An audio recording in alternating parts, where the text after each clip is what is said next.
Hello everyone, नमस्कार। मैं हूँ रुचिता। चलिए डिस्कशन शुरू करते हैं। हाल ही में गवर्नमेंट ने ड्रोन्स के इंपोर्ट पर बैन लगाने का फैसला ले लिया है, बट ये कंप्लीट बैन नहीं है। ऑफ कोर्स इसमें कुछ एक्सेप्शंस रखे गए हैं। एक एक्सेप्शन तो ये है कि ड्रोन के जो कंपोनेंट्स हैं उनका इंपोर्ट जारी रहेगा, क्योंकि इनके इंपोर्ट से क्या होता है, हमारी जो डोमेस्टिक मैन्युफैक्चरिंग है ड्रोन्स की उसको बढ़ावा मिलता है, बूस्ट मिलता है। तो अब किस टाइप के इंपोर्ट्स हैं जिनको बैन किया गया है, आइए देखते हैं। ऐसे ड्रोन्स जो कम्प्लीटली बिल्टअप हैं, यानी किसी और कंट्री में ये कम्प्लीटली बिल्टअप हैं, या कम्प्लीटली नॉकडाउन है, या सेमी नॉकडाउन है। अब इन टर्म्स का क्या मतलब है, देखिए जैसे कोई प्रोडक्ट है उसके जितने भी पार्ट्स हैं, सारे पार्ट्स की बात कर रहे हैं हम, तो ये सारे पार्ट्स किसी एक कंट्री में बनते हैं और एक जगह पे लाके इनको असेंबल कर दिया जाता है। तो ऐसे जो इम्पोर्ट्स हैं उनको भी बैन कर दिया है। ओके, इसमें क्या एक्सेप्शन रखी गई है, तो डिफेंस, सिक्योरिटी और रिसर्च एंड डेवलपमेंट जैसे क्षेत्रों में जो इनका इंपोर्ट होता आ रहा है वो वैसा का वैसा ही बना रहेगा, उसमें कोई रिस्ट्रिक्शन नहीं लगाई जाएगी। क्योंकि ये देखिए नेशनल सिक्योरिटी की बात है, तो हमें ऑफकोर्स अपग्रेडेड जो प्रोडक्ट हैं उनकी मदद तो लगेगी ही। लेकिन इन क्षेत्रों के अलावा अगर किसी को इनको इंपोर्ट करना है तो फिर इनको गवर्नमेंट से क्लियरेंस लेनी पड़ेगी। ठीक है, इस बैन से सबसे पहले तो चाइना को सबसे बड़ा झटका लगेगा। वो इसलिए क्योंकि चाइना की कंपनी है DJI टेक्नोलॉजी, वो वर्ल्ड की टॉप ड्रोन मेकर है। ठीक है, तो निश्चित तौर पर हमने इस बैन के द्वारा उनका जो एक मेजर चंक बन सकता था मार्केट का, उसकी जो संभावनाएं हैं वो हमने ऑलमोस्ट खत्म कर दी हैं। ओके, अब क्या है, उनके जो एक्सपोर्ट्स होंगे वो हमारी ओर लिमिटेड ही होंगे। और इसके अलावा भी US और चाइना में कॉन्फ्लिक्ट है इन ड्रोन्स को लेकर, क्योंकि ऐसी खबरें हैं जो चाइना की कंपनी है वो क्या कर रही है, जो सेंसिटिव डेटा होता है उसको चाइनीज़ इंटेलिजेंस एजेंसीज को सप्लाई कर रही हैं।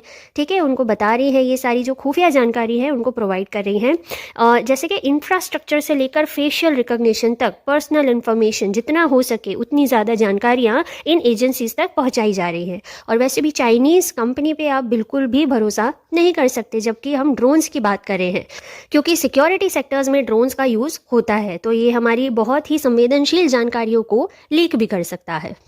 इसके अलावा भारत उन कंट्रीज़ में से है जो चाइना के ऑल्टरनेटिव्स ढूंढ रहा है। इवन US भी ऐसे ही कंट्रीज़ में से है जो काफ़ी सारे सेक्टर्स में चाइना के ऑल्टरनेटिव ढूंढ रहा है। और ये पैंडेमिक और ग्लोबल ट्रेड की जो टेंशन्स बढ़ती जा रही हैं, उस लिहाज से भी हमारे लिए ज़रूरी है कि ऐसे प्रोडक्ट्स की जो डोमेस्टिक प्रोडक्शन और मैन्युफैक्चरिंग है वो ज़्यादा से ज़्यादा हो सके। और चाइना के साथ तो आए दिन किसी ना किसी बॉर्डर पे बहुत ही लंबा हमारा स्टैंड ऑफ चलता ही रहता है, तो इसीलिए चाइनीज़ जो ड्रोन्स हैं हम उन पर ज़्यादा निर्भर नहीं हो सकते। दूसरा और हमारा देश से जुड़ा हुआ ऑब्जेक्टिव बहुत ही इंपॉर्टेंट है, जो कि है डोमेस्टिक मैन्युफैक्चरिंग को बूस्ट अप करना। ठीक है, सरकार ड्रोन्स के मैन्युफैक्चर पे काफ़ी ज़्यादा फोकस कर रही है, और जितना ज़्यादा इंडिजीनियसली हम इनको प्रोड्यूस और मैन्युफैक्चर कर सके उतना ये हमारे लिए ही अच्छा है, ताकि हम हमारे सिक्योरिटी सेक्टर्स में भी इन्हीं को अच्छे से यूज़ कर पाएँ। और एक रिसर्च के मुताबिक इंडिया का जो ड्रोन मार्केट है वो पूरे ग्लोबल ड्रोन मार्केट का करीब 4.25% है, और नेट वर्थ करीब $28.5 बिलियन की है। इसके अलावा इंडिया 1.2 बिलियन रुपीस इंसेंटिवाइज करेगा ऐसी ड्रोन मैन्युफैक्चरिंग कंपनीज को, और प्राइम मिनिस्टर का $20 बिलियन का प्लान है, जिसके तहत दुनिया के जितने भी बड़े बड़े ब्रांड्स हैं, हमारी कोशिश यही रहेगी कि वो हमारे देश में आके अपने प्रोडक्ट्स को मैन्युफैक्चर करें और यहीं से हम उनको बाहर एक्सपोर्ट भी कर पाए, ताकि इंडिया का ओवरऑल जो एक्सपोर्ट है वो बढ़ पाए। हम देख रहे हैं किस तरीके से डिफेंस के क्षेत्र में भी हमारे अब एक्सपोर्ट्स शुरू होने लगे हैं। और ड्रोन्स की अगर हम बात करें तो इस साल बीटिंग द रिट्रीट सेरेमनी में हमने देखा था कि एक ड्रोन शो रखा गया था फॉर द फर्स्ट टाइम। उसमें करीब 1000 ड्रोन्स को यूज़ किया गया था, और ये सारे drones indigenous startup bot lab के द्वारा बनाए गए थे।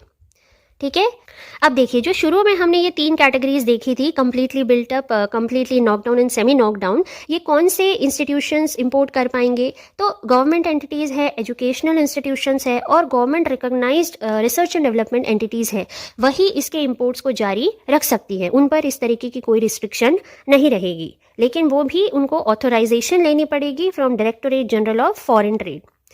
ठीक है, वो भी आफ्टर कंसल्टेशन होगा विद द रेलेवेंट मिनिस्ट्री।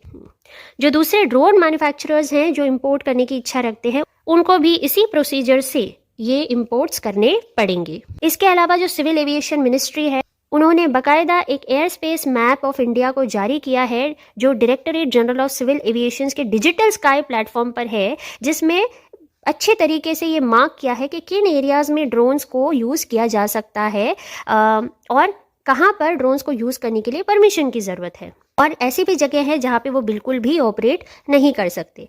तो ये सारी क्लासिफिकेशन बहुत ही अच्छे तरीके से की गई है ड्रोन्स के लिए, और हम देख रहे हैं कि ड्रोन्स का जो यूज़ है वो बहुत ज़्यादा बढ़ता जा रहा है, चाहे मैरिजेस हों, ठीक है, प्री वेड शूट हो, आप देखेंगे हर जगह बढ़ चढ़ कर ड्रोन्स का यूज़ किया जाता है।